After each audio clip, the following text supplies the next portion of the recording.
ऐसा ऐसा कोई झलक दिखा से बात नहीं, ये तो अनुभूति का विषय है कि आप तो मेरे पास ही हो। देखिए कृष्ण तो एक है, तो कभी कोई बाल कृष्ण के रूप में, कोई मथुराधीश के रूप में, कोई द्वारिकाधीश के रूप में, कोई विठलनाथ जी के रूप में, कोई मदन मोहन जी के रूप में, कोई मुरली मोहन श्याम के रूप में, और कितने बाल कृष्णलाल के रूप में, कितने घरों में, कितने हजारों लोगों में लोग सेवा पूजा करें, तो क्या कृष्ण इतने? अब जिनके घर में जिनके ठाकुर जी बैठे तो वो बड़े फक्र के साथ कहता है मेरा ठाकुर जी तो मेरे पास में हो, किसी के पास नहीं। देख कितनी बड़ी बात। तो बाल कृष्ण क्या वो दूसरे हैं? और दूसरे के घर में जो बाल कृष्ण बैठा है या श्रीनाथ जी बैठा है, क्या वो दूसरा है? वो एक है, लेकिन मेरे घर में जो बैठा है वो तो मेरा ही है। वो तो मेरा ही है और मैं उनमें हूं। मुझे और का देखना नहीं, वो कितने घरों में बैठा है, मुझे उससे कोई सरोकार। मेरे घर में बैठ गया, मेरा बन के कोई भी रूप लेके। ये हमारे ब्रज भक्तों वाली बात है, ये ब्रज की वाली बात है, ये ब्रजलीला संबंधी बात है। तो भगवान ने ठीक तो कहा, भगवान असत्य नहीं बोलते कि उन भक्तों के हृदय में मैं हूं और वे मेरे हृदय में। वो भक्त उन भक्तों का हृदय में हूं और मेरा हृदय वो मेरे भक्त है। ये बात स्वच्छ रूप से भगवान ने भागवत जी में दुर्वासा मुनि के सामने कही और कही, दुर्वासा तुमने बड़े बड़े देवादी देवों के पास जाके तो देख लिया, उसने कोई नहीं कर सकते, तुमने देखा, लेकिन अब मेरी भी सुनो। दुर्वासा मैं भी कुछ नहीं कर सकता।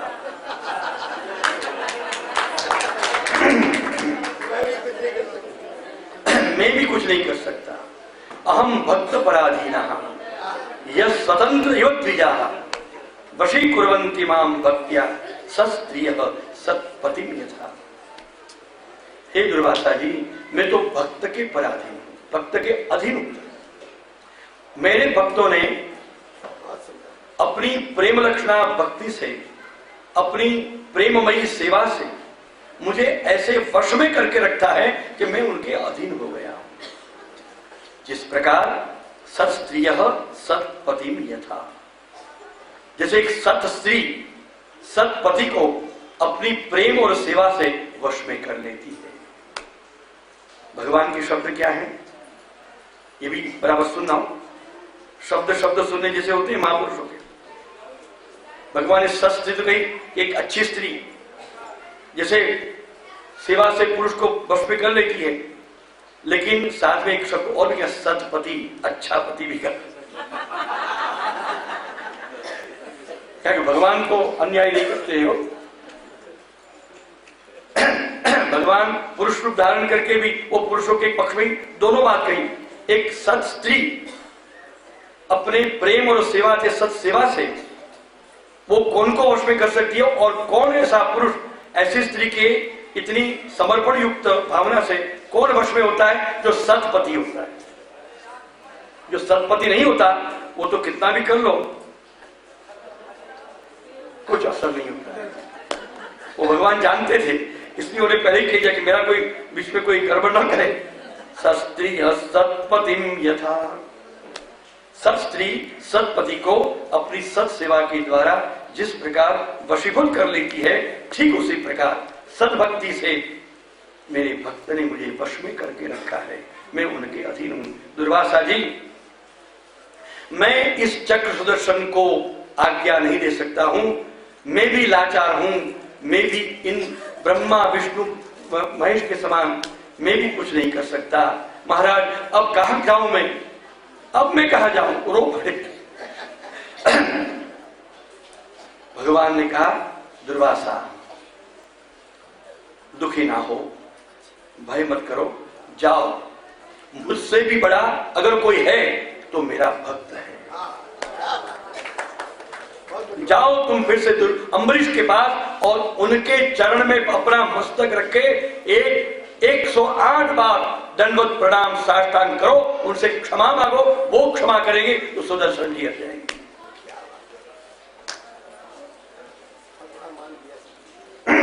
भले तुम ब्राह्मण हो, भले तुम बड़े तपस्वी हो, बड़े महायोगी हो, लेकिन भक्त से ये सब छोटे हैं। पुरोहित सबूत हो गया, ये कथा की तो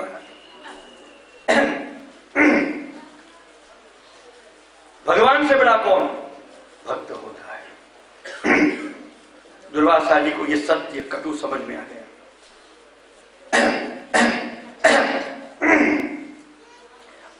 अम्बरीश के दौड़ते गए, अम्बरीश के चरणों में अपने मस्तक को रख दिया, रोए, पकड़ लिया पर चरणों के अम्बरीश के, इतने पकड़ ली, अरे महाराज ये क्या करते हो, क्या करते हो, मुझे पाप में डाल रहे हो, आप तो तपस्वी हो, ब्राह्मण हो, ये योगी हो। झट से उन्होंने जोर करके अम्बरीश ने अपने पैरों को दुर्वासा जी के मस्तक और हाथों से छुड़वा के फिर अम्बरीश राजा ने 108 बार दंडवत प्रणाम दुर्वासा जी को किया। नहीं महाराज, एक भक्त तो दासानुदास होता है, आप तो हरि के दास है, तो मेरा ये भक्ति नष्ट हो जाएगी। आप अम्बरीश ने ये सिद्ध किया, जो भगवत भक्त होता है, भगवान के दास होते, वो कभी पूजा के लिए मन करते ही नहीं है, वो पूज्य कभी नहीं बनते। अगर वो कोई पूजा करे भी तो वो अपना अपराध मान के उनकी फिर पूजा करते हैं। क्योंकि अम्बरीश के शब्द है कि एक दास होते हैं, अगर कोई उनके चरण स्पर्श करके चरण पड़े और ब्राह्मण पड़े तो वो स्वीकार करना वो भी अपराध है? मैं पूजक हूं, पूज्य नहीं हूं। मैं पूजा नहीं कराऊंगा। और जो ब्राह्मण हरि भक्त बन गए, श्री महाप्रभु जी के राणा व्यास, शंभु भट्ट, ये भी पूजा नहीं कराते थे क्योंकि वल्लभ के दास थे। ब्राह्मण तो शरीर है, लेकिन उससे बढ़कर, ब्राह्मणत्व से बढ़कर उनमें वैष्णवत्व था, याद है। तो वैष्णवता जो है वो तो दीनता भाव युक्त दासोहम की भावना रखता है, वो किसी को तुच्छ नहीं मानता।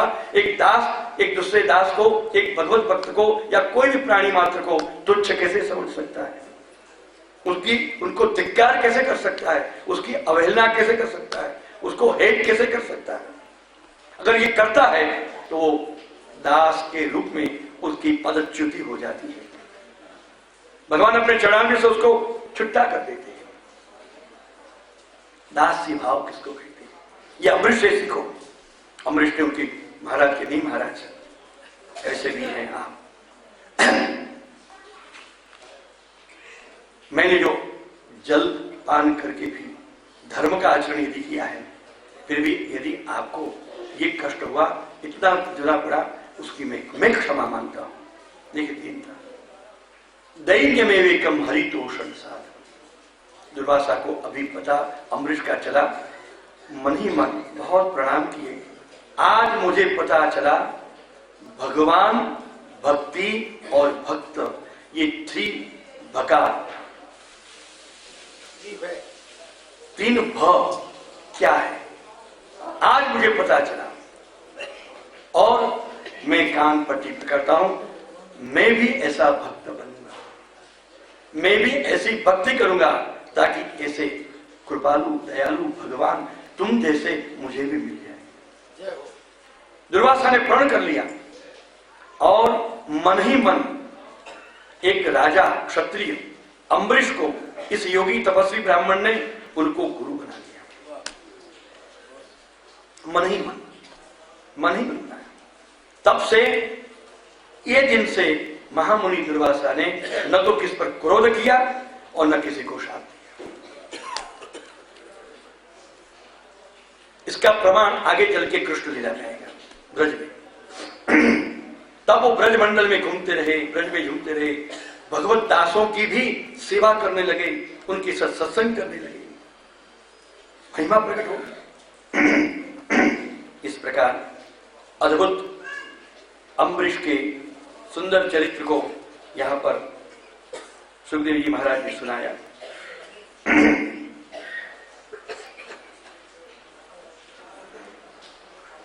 अन्य सुंदर भगवत भक्त राजाओं के चरित्रों का वर्णन करते हुए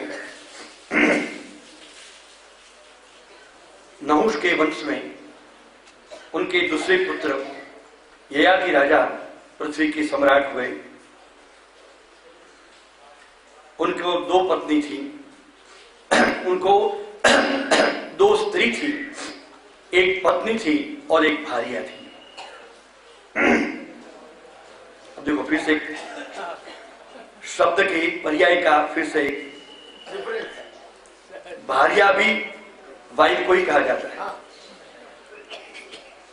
है और पत्नी भी वाइफ को की जाती है, लेकिन अंग्रेजी में वाइफ शब्द है, हमारे संस्कृत में अनेक शब्द है, जहां जो जिस काम पड़े उसके अनुसार शब्द है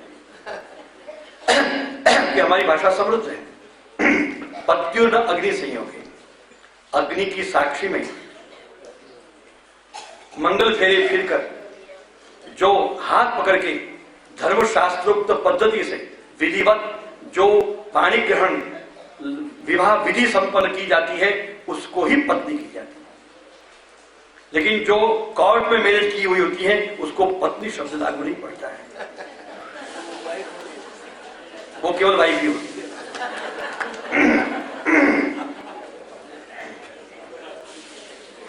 उसका नाम फिर भार्या है हमारे यहाँ की भाषा में, जिनका भरण पोषण करने योग्य फिर भी अपनी अर्धांगी के रूप में मानी हुई, लेकिन जिसका भरण पोषण करने योग्य उसको भार्या, पत्नी नहीं। पत्नी शब्द पवित्र है और पति शब्द पवित्र है। अग्नि की साक्षी में जो ग्रहण की जाती है वही पत्नी, और पत्नी में भी 2 शब्द हैं, एक धर्म पत्नी और एक भोग पत्नी। तो धर्म पत्नी एक हो सकती है, भोग पत्नी एक से अधिक भी हो सकती है। आज के कायदे में नहीं हो, नहीं ये मजाक की बात सुनिए। हमारे धर्मशास्त्र में देखो, पहले एक से अधिक शादी विवाह यानी अग्नि की साक्षी में भी एक से अधिक विवाह स्त्रियों से होता था।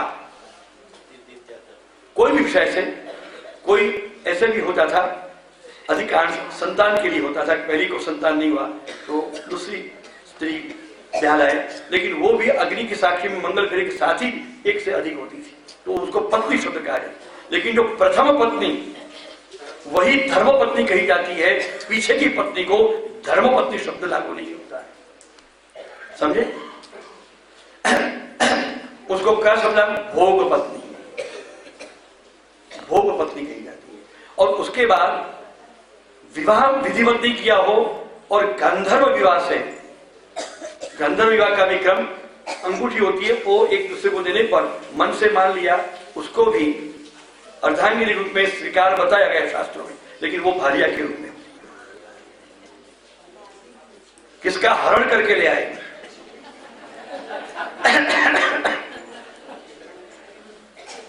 और जहां किसी उड़ा के ले गए वो बात नहीं हो, ध्यान में रखें। किसका हरण करके ले आए और हरण करके अपनी अर्धांगिनी बना ली। उसको हरण करने का जो प्रकार है उसमें हमारे शास्त्र ये राक्षस विवाह है। अंगूठी का आदान प्रदान करके जो विवाह किया जाता है वो गंधर्व विवाह है, गंधर्व विवाह। पर ब्राह्म विवाह वो अग्नि की साक्षी में मंगल फेरे के साथ होता है और वही श्रेष्ठ शास्त्रोक्त माना जाता। तो एक पत्नी थी और एक भार्या थी। पत्नी का नाम था देवयानी और भार्या का नाम था शर्मिष्ठा। कोई देवयानी बहन और शर्मिष्ठा बहन अपने को समझ न दे।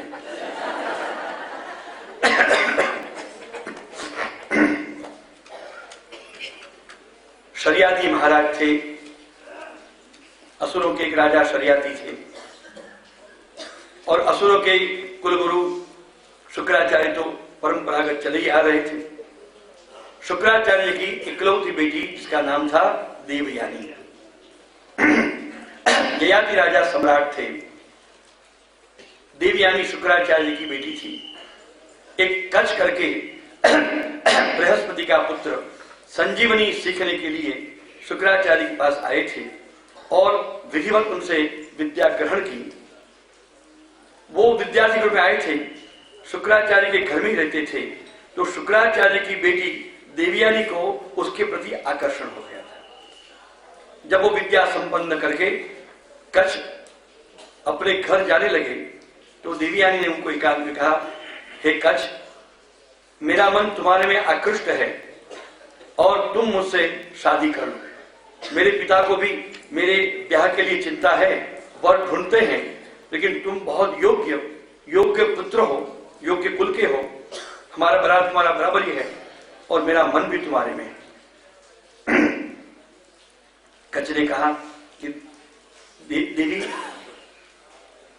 तुम जैसी कन्या को कौन इनकार कर सकता है, वो तो भाग्य से मिलती है। तथापि तुम्हारे पिताजी से मैंने विद्या ग्रहण करी, वो मेरे गुरु बने, तो गुरु पुत्री को आदर नहीं होती है, वो पत्नी बनाने की योग्य नहीं होती है। आप गुरु पुत्री हैं और गुरु पुत्री में गुरु ही होते हैं, तो गुरु पुत्री भी गुरु का ही एक स्वरूप है। इसलिए हम आपके साथ आपके पति बन नहीं सकते हैं, हम तो आपको भी पूजा कर सकते हैं, आपको भी प्रणाम कर सकते हैं, तो गुरु पुत्री।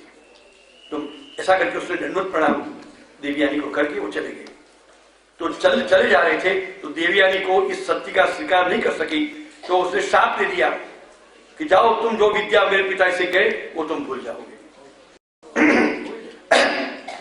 ये जब सुना तो कच्छ को भी बहुत बुरा लगा कि मैंने धर्म का अनुसरण किया, मैं राइट हूं, मैं सही रास्ते पर हूं। तभी ये देवयानी समझी नहीं, तो उसने भी फिर शाप दे दिया कि तुम इतने गुरु की पुत्री होकर इतनी सामान्य वस्तु भी समझ सकती नहीं और सामान्य हरकत करती हो, तो तुम ब्राह्मण पुत्री होकर भी तुम कोई भी ब्राह्मण के साथ विवाह करने के योग्य नहीं, जाओ, तुमको कोई ब्राह्मण पति नहीं मिलेगा।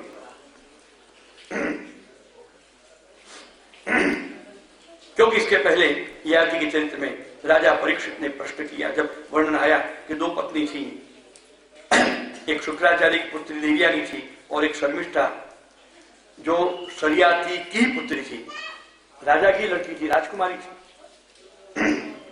तो परीक्षित ने प्रश्न किया था, महाराज, ब्राह्मण में विवाह हो ये तो ठीक बात है, क्षत्रिय में विवाह हो वो ठीक बात है, ब्राह्मण पुरुष और क्षत्रिय कन्या ये तो शास्त्र में मान्य है।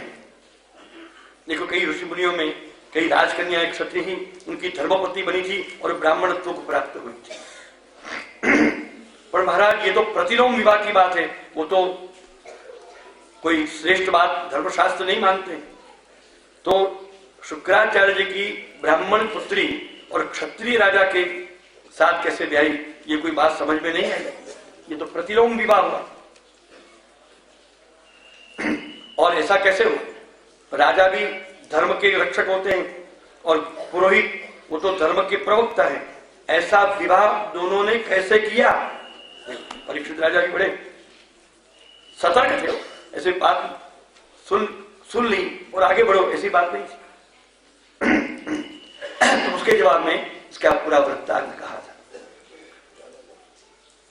देवयानी गुरुपुत्री और शरियाती राजा उसकी पुत्री शर्मिष्ठा दोनों बड़ी सहेली थी।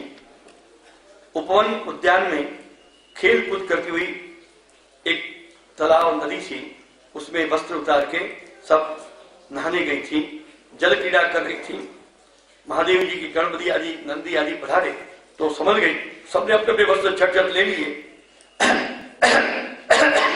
राजकुमारी शर्मिष्ठा ने भी शीघ्र से वो अपने वस्त्र पहने गई, तो हड़बड़ी में वो भूल से देवयानी के जो वस्त्र थे वो उसके हाथ में पहन ली।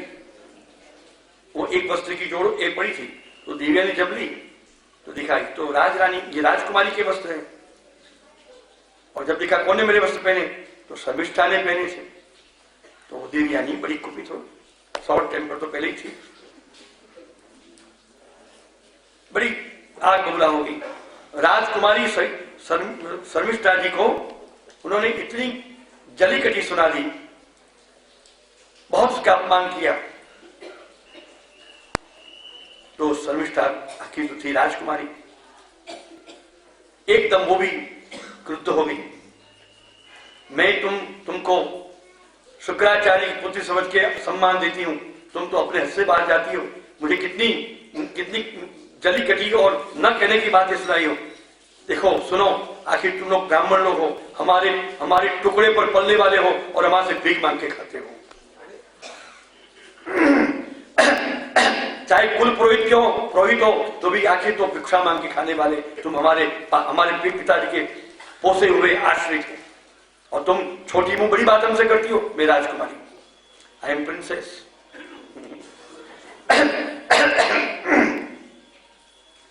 और इतना तो बात हुआ, उनमें जो तानाबानी हो रही थी, बोलाचाली हो रही थी, तो इतनी बढ़ गई कि राजकुमारी शर्मिष्ठा ने उनको पानी में कुआं था उसमें डाल दिया। और शर्मिष्ठा जी अपनी सहेली हुई चली, अरे कोई बचाओ, अरे कोई बचाओ, अरे कोई बचाओ। कोई नहीं था। अनायास इत्तेफाक से महाराज ययाति जी वहां से होके पसार हो रहे थे। एक नारी का बचाओ बचाओ का शब्द सुना, जहां से स्वर आया वहां पधारे। देखा तो कुआं में से शब्द आ रहे थे। झांका तो एक बेचारी कन्या बड़ी चिल्ला रही थी। तो बाएं हाथ से तो उसने कुआं में एक कड़ी होती है, कड़ा, वो पकड़ के रखा था, और वो जब जैमने हाथ से वो बुला रही थी। राजा ययाति ने थोड़े और कुएं में उतरकर अपने लंबे हाथ को अंदर डालकर उस देवयानी के हाथ पकड़ के उसको बाहर खींची। ओ, आप तो हमारे पुरोहित जो श्री शुक्राचार्य की पुत्री, मैं आपको प्रणाम करता हूं। नहीं महाराज, आप प्रणाम न करें, आपको मैं प्रणाम करती हूं, आप तो मेरा पूज्य बन गए। वो कैसे?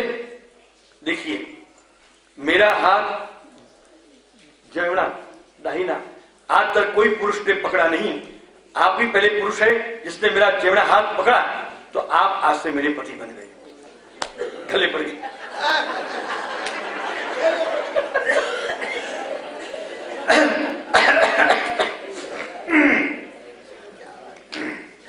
नहीं, गले नहीं पड़ी थी तो आपकी मजाक है, उसने धर्म की बात की। एक बात, आपने मेरा जेवड़ा हाथ पकड़ा, पुराने समय में ऐसा था, भूले से भी अगर दाहिना स्त्री का पुरुष या पुरुष स्त्री का पकड़ ले तो अगर वो कुमारी है तो फिर वही उसका, फिर दूसरे के पास अपना हाथ नहीं देती थी।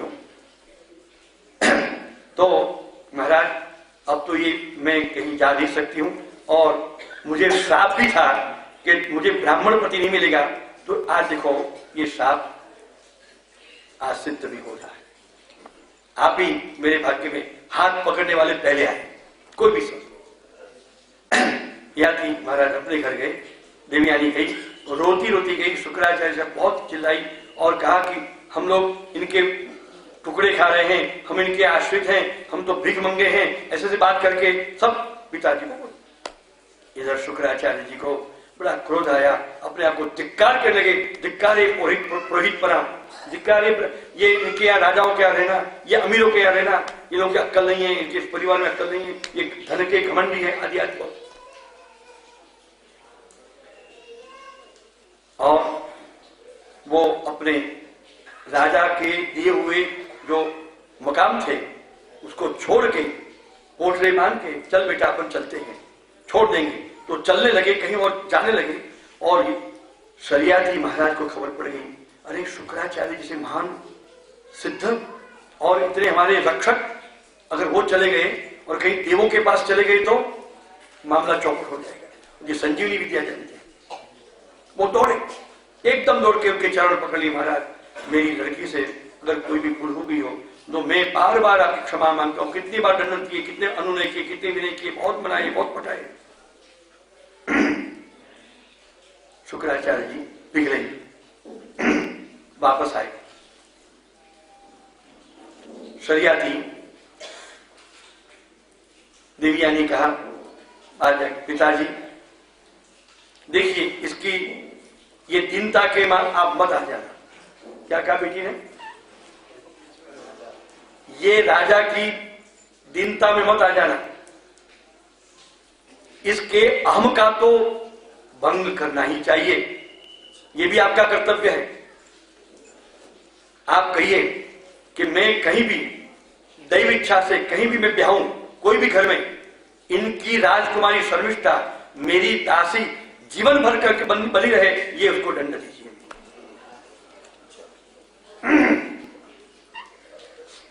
तो फिर शुक्राचार्य का, भैया देखो, हम तुम्हारे पास तभी लौटेंगे, हमारी बेटी का ब्याह कहीं भी होगा, तुम्हारी बेटी राजकुमारी शर्मिष्ठा राजकुमारी पना छोड़ के कायम के लिए आजन्म उनकी दासी बन के रहेगी। बोलो कबूल है? गरज तो बहुत थी, तो शरियाती महाराज ने स्वीकार कर लिया। शर्मिष्ठा को जाके कहा, बेटी ये करना ही पड़ेगा। आखिर मजबूरी से शर्मिष्ठा ने स्वीकार कर लिया। शर्मिष्ठा अपनी दासियों के समेत पुरोहित शुक्राचार्य के घर आ गई और देवयानी की दासी बन गई। तो ये बात भटकी थी, ये देवयानी राजकुमारी पर उसका छोड़ा दिया, अहंकार को छुड़वा दिया। फिर कहा, महाराज मैं तो अपना हाथ ययाति को सौंप चुकी हूं, अब मेरे कोई वरवट ढूंढना और कल मुझे श्राप देके गया। तो शुक्राचार्य जी ने अनमने होकर भी महाराज ययाति के साथ अपनी बेटी विधिवत अग्नि की साक्षी में ययाति महाराज को ब्याह दी। राजन, ये घटना हुई इसलिए ये विवाह हुआ है। फिर कहा कि देखिए, ये शर्मिष्ठा भी आपके साथ मेरी बेटी की दासी के रूप में आ रही है। ये भी कहती है कि वो भी आपको मन से ब्याह चुकी है और वो आपको ही पति मानती है। लेकिन आप कभी भी उनके साथ अपनी पत्नी सा, अपनी स्त्री सा और उनके पति सा कोई भी व्यवहार आप नहीं करेंगे, ये भी आप मुझे वचन दें। और जिस दिन आपने भंग किया उस दिन फिर हम आपको दंड देंगे। ययाति महाराज को देवयानी से 2 पुत्र की उत्पत्ति हुई। सबसे बड़े पुत्र का नाम था महाराज राजकुमार यदु और दूसरे का नाम दुर्वसु। लेकिन शर्मिष्ठा जी और ययाति महाराज के गुप्त में आपस में मेल तो रहा, देवयानी से ओझल होकर, और वो उनको भार्या के रूप में, दूसरी स्त्री के रूप में स्वीकार कर ही ली थी। तो उनसे भी उनको 4 पुत्र उत्पन्न हुए, जिसमें अंतिम श्रेष्ठ प्रसिद्ध महाराज पुरु थे। द्रुयु, अनु आदि इनके जो पुत्र थे। और ययाति महाराज ने ये सब काम चलता था। एक दिन कहीं से देवयानी को पता चल गया कि शर्मिष्ठा केवल दासी नहीं, वो तो मेरी सौत बन गई है और मेरे पति ने उसको अपनी स्त्री के रूप में गुप्त रूप से संबंध कर लिया है और वो विधिवत स्त्री के रूप में, पत्नी के रूप में ही रह रही है और उनके 4 बच्चे भी उनसे हुए हैं। तो वो एकदम रुठ के, झगड़ के अपने मैके शुक्राचार्य के यहाँ चली गई। चली जाए स्त्री, ऐसा मालूम पड़े।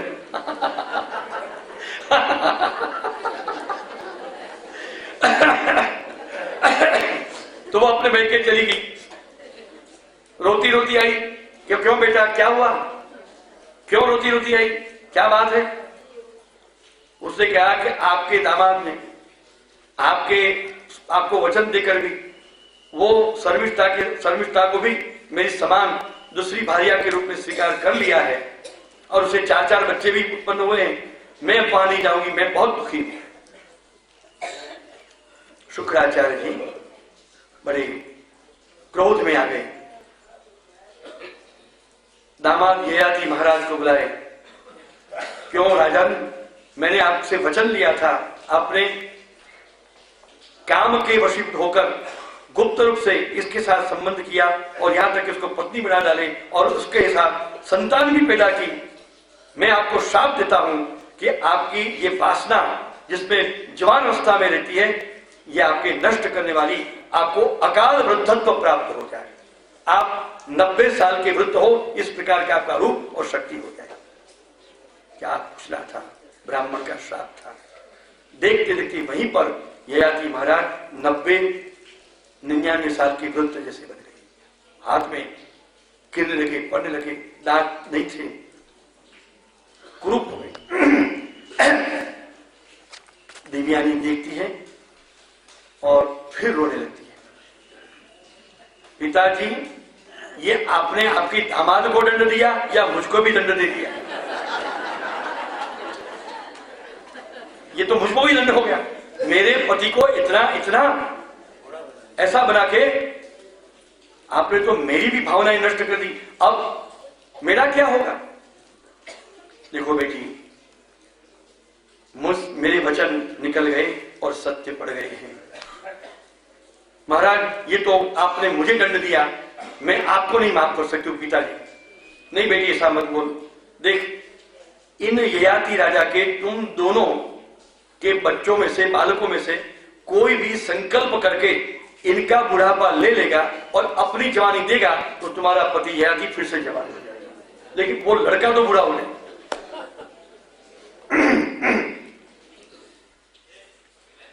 ययाति महाराज देवयानी वापस ससुराल गई। पहले यदु महाराज को बुलाए, ज्येष्ठ पुत्र जो देवयानी के थे। यदु ने कहा, महाराज पिताजी, आपको मैं अपनी युवावस्था नहीं दे सकता हूं, क्योंकि आपने वचन क्या कहे, मेरे भोग विलास बहुत बाकी हैं, मेरी बहुत अरमान बाकी हैं। मैं आपको ये धर्म विरुद्ध अपनी युवावस्था नहीं दे सकता और ना ही मैं आपकी वृद्धावस्था ले सकता, क्योंकि मुझे भी बहुत बड़े बृहत् कार्य करने हैं। सब बेटों ने इनकार कर दिया। ययाति निराश हो गए। तो शर्मिष्ठा का सबसे छोटा पुत्र पुरु के पास गए। पुरु पितृभक्त था। उन्होंने कहा, पिता की सेवा करना, पिता के लिए शहीद होना, पिता के लिए सब कुछ छोड़ना, ये तो पुत्र का धर्म है। चलो पिताजी, मैं आपका बुढ़ापा ले लेता हूं, मेरी जवानी आपको देता हूं। संकल्प किया, संकल्प मंत्र बोले ब्राह्मणों ने। देखते देखते राजा ययाति पुरु जैसे जवान हो गए और पुरु बुढ़े हो गए। यदु का वंश चला, सबके वंश चले, जिनमें साक्षात भगवान परब्रह्म परमात्मा श्री हरि कृष्ण इसी यदु के वंश में प्रकट हो गई। और यही जाति के अलग अलग पुत्रों के वंश में कहीं कुरु हुए, जिसके कुरु वंश चला, कौरव भी हुए, पांडव भी हुए, कहीं द्रुपद राजा भी हुए, कहीं मगध के वंश भी चला, और ये सब विदर्भ का भी वंश उसी में से चला। ये सब वंश चलते चलते यदु के ययाति के बड़े वंश का विस्तार हुआ। यदु के और भी कितने वंश में कोई वृष्णिक थे, कोई ध्रुयु थे, दुर्वसु थे, ये सबको ही यादव माने गए।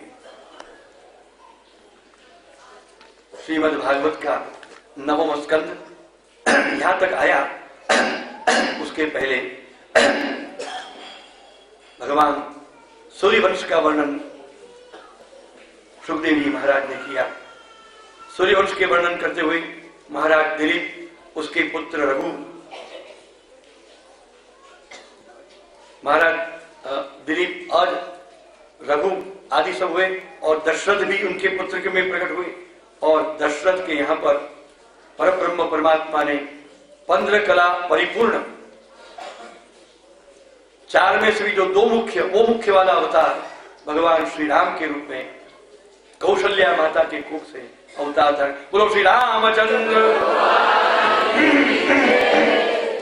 बोलो श्री रामचंद्र भगवान। कौशल्या के वहां से भगवान श्री राम का प्रादुर्भाव हुआ। सुमित्रा के यहाँ लक्ष्मण जी का प्रादुर्भाव हुआ, और कई के यहाँ भरतलाल का प्रादुर्भाव, ये सब शत्रुघ्न जी का प्रादुर्भाव हुआ। चारों भगवान के, राम के रूप में स्वयं भगवान, और बाकी उनके व्यूह थे। लक्ष्मण जी संकर्षण व्यूह थे। बड़ा आनंद हुआ अयोध्या में। आज बधाई अयोध्या नगर में, आज बधाई अयोध्या नगर में। बड़ा आनंद हुआ। रमन्ते योगिनो अस्मिन् इति श्री राम। महाराज दशरथ को बहुत ही प्रसन्नता हुई। सारे अयोध्या का कौशल देश सब जगह आनंद आनंद मंगल हुआ, बड़ा उत्सव हुआ। कुलगुरु वशिष्ठ महाराज, महर्षि वशिष्ठ सब संस्कार को बालकों के किए, सब संस्कार संपन्न करवाए, उनका अध्ययन हुआ। वशिष्ठ के यहां पूर्ण रूप से उनका सबका अध्ययन हुआ और अध्ययन करके जब वन से लौटे,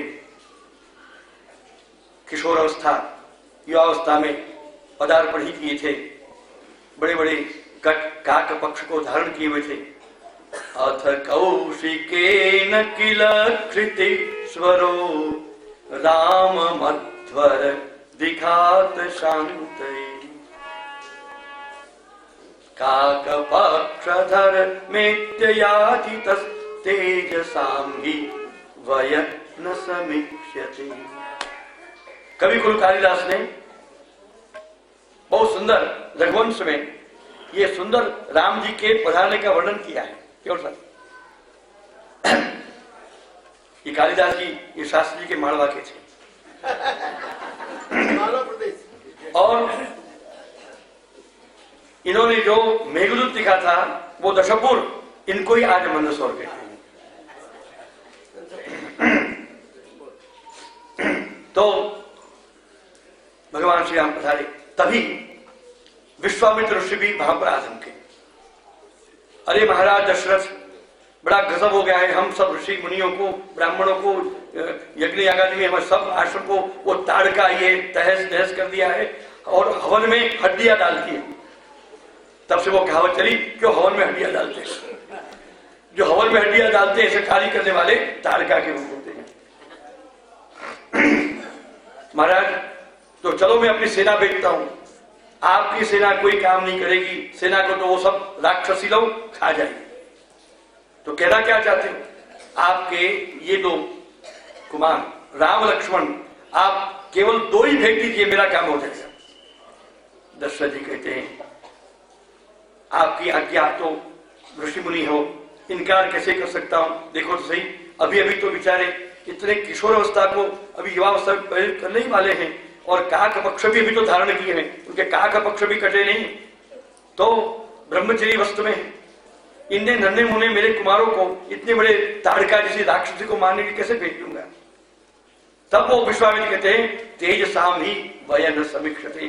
जो तेजस्वी पुरुष होते हैं, समर्थ पुरुष होते हैं, वो उनका वय नहीं देखा जाता, उनका सामर्थ्य देखी जाती है, उनका तेज देखा जाता है। और तेजस्वी पुरुष की जब वय नहीं देखी जाती तो वृद्ध लोग भी उनको चरणारविंद में पर रखते हैं, तब भी उनको दोष नहीं लगता है। क्योंकि जहां भगवान ने गीता में कहा, जहां जहां हे अर्जुन सामान्य से कहीं अधिक तेज देखो तो समझ लो कि वो मेरा अंश है। तो यावत विभूति मत सत्वम श्रीमदूर्यवा तत्व देवा गच्छतुम मम तेजोरसम। गीता ये अध्याय 10वां श्लोक आखिर में। इसलिए महाराज आपके इन कुमारों को तो हम बड़े बड़े वृद्ध विश्वामित्र भी चरणारविंद के स्पर्श करने के लिए हम तरसते हैं, क्योंकि तेजस्वी का वय नहीं देखा जाता। वो तेजस्वी पुरुष कोई भी वय के हो, वो पूजनीय है, आदरणीय है और समर्थ होते हैं। आप भेज दीजिए, चिंता न कीजिए, ये कौन है आप जानते नहीं, ये तो साक्षात भगवान नारायण के अवतार है।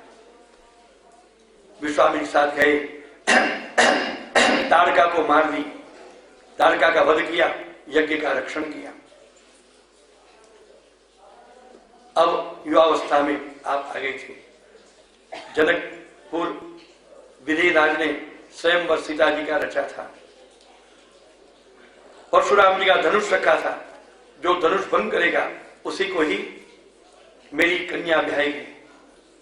बड़े बड़े लोग गए, रावण भी गया, धनुष उठा नहीं पाया और हाथ उसमें धनुष कैसे कुचल गया, बेचारी बड़ी मुश्किल से कठिनाई से तो निकला। भगवान श्री राघवेंद्र श्री राम जी पधारे, जैसे एक सली को कैसे उठा लेते हैं एक बालक, इसी प्रकार वो धनुष को उठा लिया और धनुष को प्रत्यंचा खींची तो परशुराम जी सामने आए। तो सामने बराबर परशुराम जी के सामने धनुष खींचा, मारने के लिए। परशुराम में अपना जो आवेश था, भगवत आवेश, वो खींच लिया और धनुष को बंद कर दिया। सीता जी ने वरमाला भगवान श्री राम के गले में पहना दी।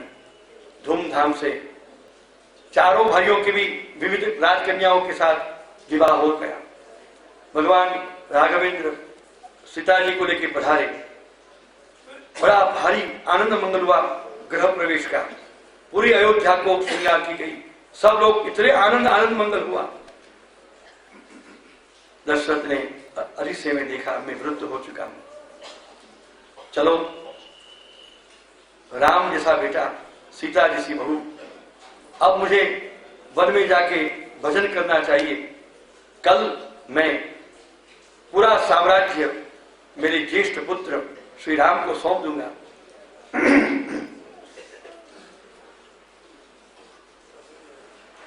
दिन था उस दिन, फिर कार्तिक बदी 14, यानी गुजराती आश्विन बदी 14, श्रेष्ठ मुहूर्त निकला दिवाली की अमास का।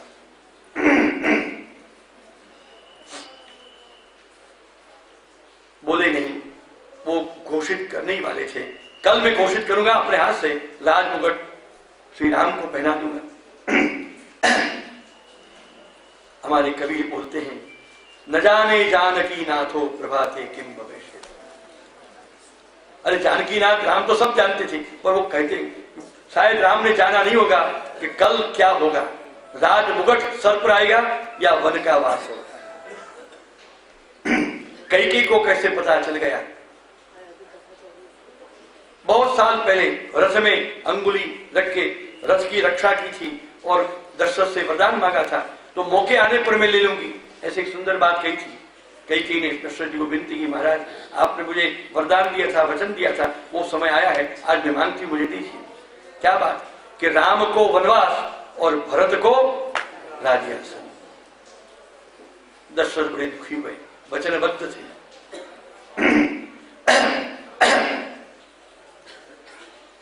वो राम राज्य की तैयारी, अभिषेक की तैयारी दिवाली के दिन जो निश्चित हुई थी, वो स्थगित करनी पड़ी, कैंसिल करनी पड़ी। भगवान राम जी के मुखारविंद पर तो कोई असर नहीं थी। वल्गल वस्त्र श्री राम जी को पहनाए गए। श्री राम जी ने सीता जी से कहा, देवी मुझे तो वनवास जाना पड़ेगा, 14 साल तो यूं कट जाएंगे, तुम बहुत प्रेम से यहां पर रहना। सीता जी ने कहा, स्त्री तो पुरुष की अर्धांगिनी है, अपने आधे अंग को छोड़कर पुरुष जा ही कैसे सकता है, आप अधूरे होंगे। मैं तो आपकी छाया हूं,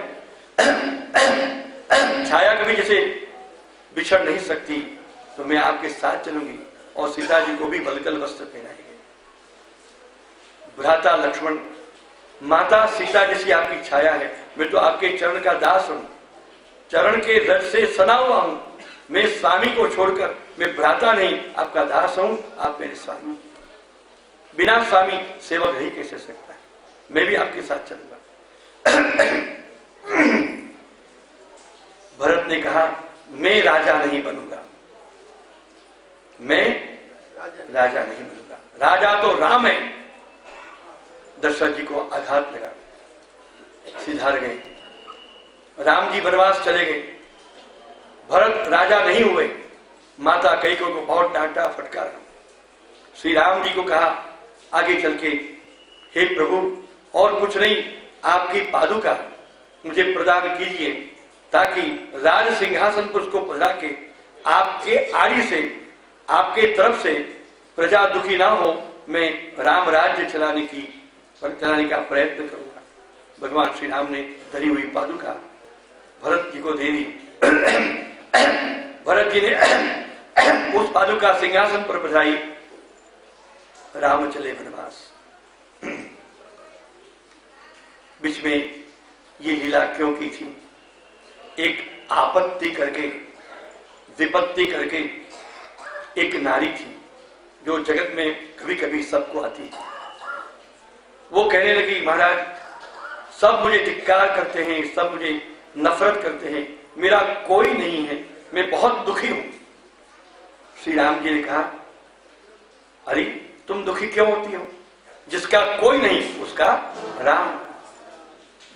निर्बल के बलराम, निर्बल के बलराम, निर्बल के बलराम, निर्बल के बल।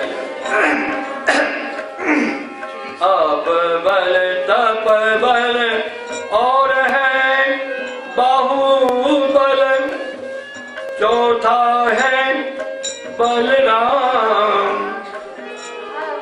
अपबल तपबल और है बाहुबल, चौथा है बलराम। निर्बल के बलराम, निर्धन के धनराम, जिसका कोई नहीं उसका राम। आपत्ति विपत्ति, अगर तुझे कोई नहीं अपनाता, चल आज मैं तुझे अपनाता हूं। कैसे तुझे कोई अपनाता? चलो मैं तुझे अपनाता हूं, चल मेरे साथ। और भगवान श्री राघवेंद्र ने उस आपत्ति विपत्ति जिसको सब कोई नफरत करते हैं, भगवान की दासी बन गई। आपत्ति विपत्ति, आज मैंने तुमको अपनी बना के तुमको पुष्टा दी, तुमको सिद्ध कर ली। मेरे भक्त को 100 टच सोना बनाने के लिए मैं तुम्हारा उपयोग करूंगा।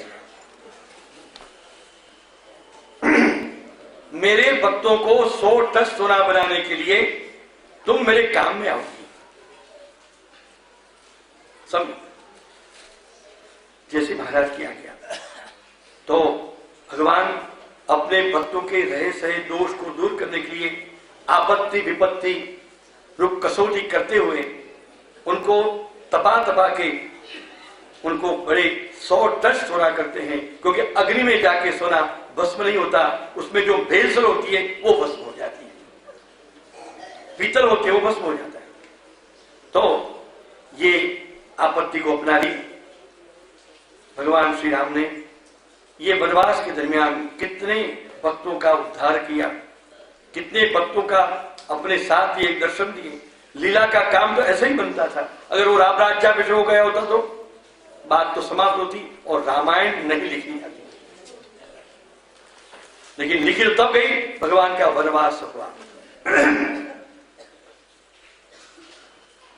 जटायु आए, वाली आए, अंगद आए, जाम्बवान आए और न जाने कौन कौन आए, सुग्रीव आए। सबको भगवान श्री राम का सौभाग्य मिला। रावण सीता जी का हरण करने के लिए आया, स्वर्ण मुख का रूप धारण करके, और सीता जी का हरण हुआ। ये भी एक लौकिक लीला है। एक बार किसी ने प्रश्न किया, जो कथा में बैठे थे कोई देहाती, आप जी ये समझाओ, वो रावण सीता जी का हरण करके गया तो सीता जी फिर वापस स्त्री कब हो गई? वो कथा गई, मैं समझा नहीं भैया तुम्हारा प्रश्न क्या, क्योंकि हरण हो गया यानी मृग हो गई, उसका तो हरण हो गया, हरण हो गई, तो उसको वापस औरत कब बनी? उसने बनाई। वो कथाकार कही, भाई तुम्हारे से अगर श्रोता मिल गए तो मैं स्वयं भी रामायण भूल जाऊंगा।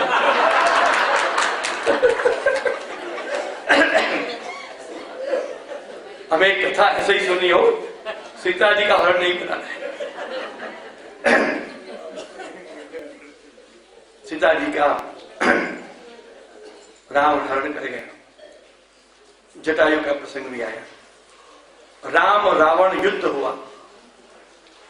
राम रावण युद्धम, राम रावण युद्ध। वो राम रावण जैसा युद्ध विश्व में कभी नहीं हुआ, द्वंद्व युद्ध। अभूतपूर्व युद्ध हुआ। लक्ष्मण जी भिड़े मेघनाद से और वानरों ने बनाई सेतुबंध और भगवान श्री राम राघवेंद्र सेना के साथ लंका पर आक्रमण किया। बड़ा भारी युद्ध हुआ।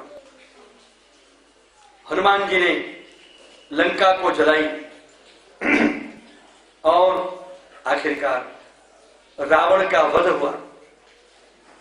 अशोक वाटिका में भगवान श्री राम पधारे। चिर विरही श्री राम और चिर विरहिता सीता जी का मिलन हुआ। अशोक वाटिका में बड़ा भोज समारोह हुआ। भगवान सीता जी को लेकर वापस वही गुजराती आश्विन महीना और गुर्जर व्रज कार्तिक वध महीना कृष्ण महीना आप वहां पधारे। आपने रावण के पर चढ़ाई की थी। उस दिन दशहरा था, विजयादशमी थी, इसे विजयादशमी नाम पड़ा। दशहरा उसका अपभ्रम दशहरा। लंकचड़ भगवान ने लंका पर चढ़ाई की थी कार्तिक आश्विन शुक्ल दशमी के दिन। वो दिन तब से शुभ माना गया। उस दिन कोई भी कार्य आगे बढ़ाने का करो वो विजय ही होता है, सफल ही होता है।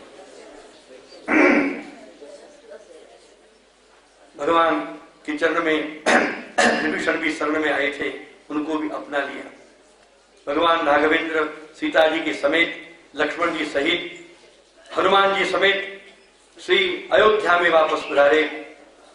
भरतलाल ने कहा, महाराज अब आपके तरफ से मैंने ये राज्य संभाला, अब आप भी स्वयं पधार गए हैं, तो इस पर विराजमान होके अब सब पृथ्वी का पालन कीजिए और भक्तों को आशीर्वाद दीजिए।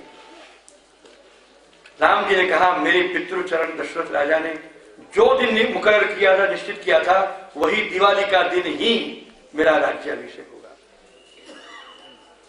दिवाली के दिन भगवान राघवेंद्र श्री राम जी का विधिवत राज्याभिषेक हुआ। राजमुकुट रखा गया। सारे देवताओं ने स्वर्ग में, पितरों ने पितृलोक में और सारे पृथ्वी मंडल में सबों ने दीपक को प्रकट किए राम जी के राज्य की बधाई के लिए। और फिर से कितने युगों के बाद लक्ष्मी जी के पीछे आज दीपावली हुई और दीपक प्रकट हो गए। बहुत शुभ दिन हो गया। यानी दिवाली लक्ष्मी जी का जन्मदिन और राम जी के राज्याभिषेक का दिन, तब से पर्व बहुत पावन हो गया।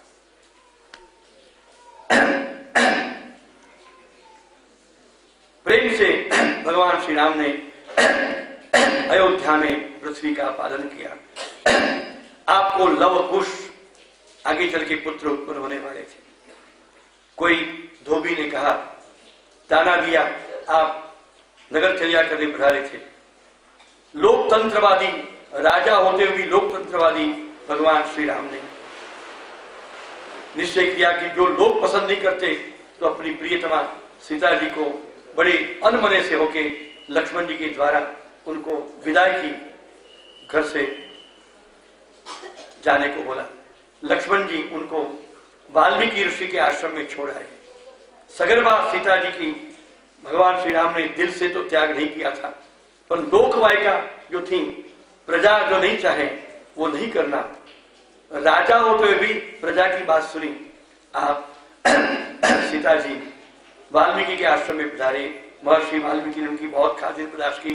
समय आने पर जुड़वा बालक लव कुश प्रकट हुए। राम जैसे ही थे, देखने में, पराक्रम में, गुणों में, सब में भगवान श्री राम की झलक उनमें होती थी। भगवान राम जी ने कुछ सालों के बाद बहुत बड़ा अश्वमेध यज्ञ किया।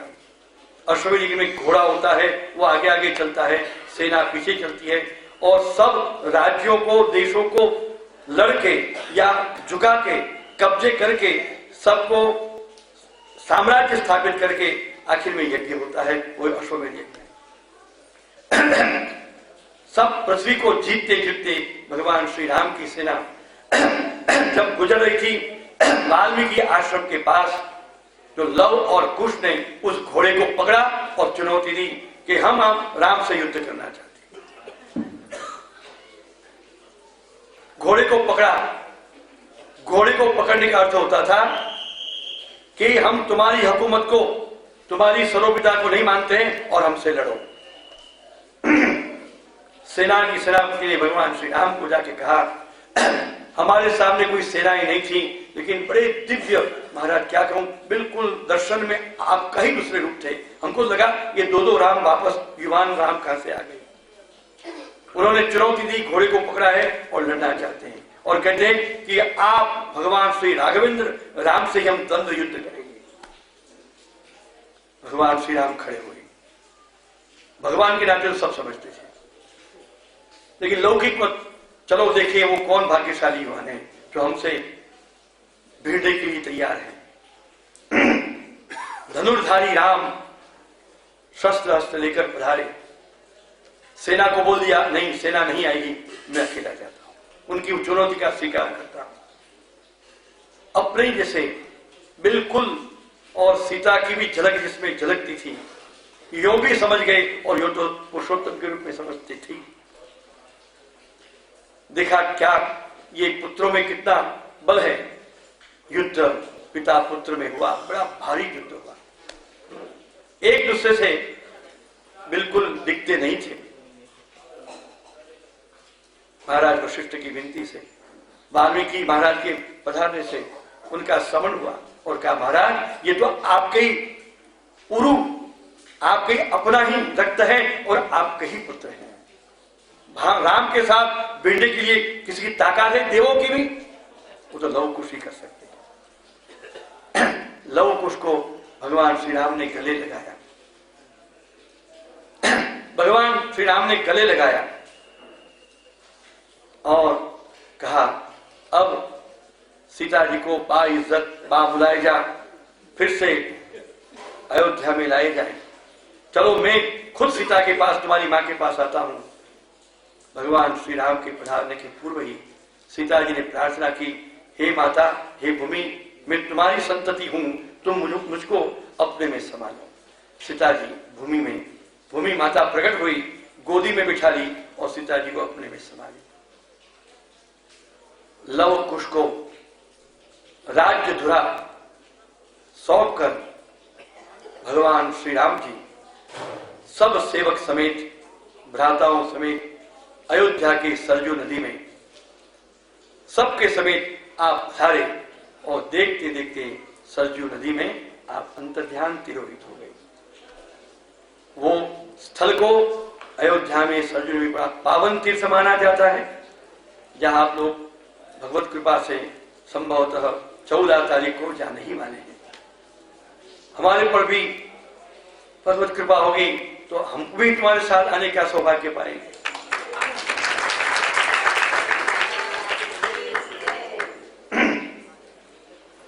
राघवेंद्र के वृत्तांत, अन्य राजाओं के वृत्तांत वर्णन करते करते 2 अध्याय में श्री राम जी का वृत्तांत है। रंतिदेव राजा का चरित्र, बड़े दयालु थे, बड़े धर्मात्मा थे, बहुत गरीबों के बेली थे, और उन्होंने जब बहुत बड़ा दुष्काल आया तो राज भंडार खाली कर दिया। स्वयं भी बाहर आ गए भिखारी जैसे। बड़ी मुश्किल से 4 अन्न जल के समय प्राप्त हुए। वो भोजन करने जाते थे तो वहां पर कोई एक अतिथि आया, महाराज मैं बहुत भूखा हूं, उनको थोड़ा दे दिया। फिर वो अपने परिवार समेत खाने गए तो कोई एक दूसरा शूद्र आया तो उसका एक भाग दे दिया। फिर जब खाने लगे तो 7 कुत्तों लेकर एक और आदमी आया, महाराज मेरे कुत्ते और मैं कई दिनों से भूखे हैं इस दुष्काल में। तो रंतिदेव राजा ने बाकी बचा अन्न सब कुछ दे दिया। अब तो बाकी जल ही था। चलो पत्नी पुत्र समेत जल को बांट के वो खाने पीने की तैयारी कर रहे थे तो एक बेचारा चांडाल भंगी लड़कता हुआ, मूर्छित होता हुआ आया और कहती, महाराज मैं प्यासा हूं, मर रहा हूं, पानी पिलाओ, पानी पिलाओ। रंतिदेव ने वो जल भी उसको पिला दिया। रंतिदेव का परिवार अब जल अन्न के बिना अब निष्प्राण होने की तैयारी में थे। तो वे जो आए थे उनमें से बन गए देव।